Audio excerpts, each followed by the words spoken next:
केशवाय नमः। ॐ नारायणाय नमः। ॐ माधवाय नमः। ॐ गोविन्दाय नमः। ॐ विष्णवे नमः। ॐ मधुसूदनाय नमः। ॐ त्रिविक्रमाय नमः। ॐ वामनाय नमः। ॐ श्रीधराय नमः। ॐ ऋषिकेशाय नमः। ॐ पद्मनाभाय नमः। ॐ दामोदराय नमः। ॐ सङ्कर्षणाय नमः। ॐ वासुदेवाय नमः।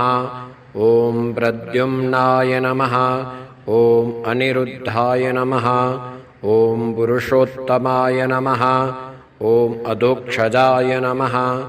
ॐ नारसिंहाय नमः। ॐ अच्युताय नमः। ॐ जनार्दनाय नमः।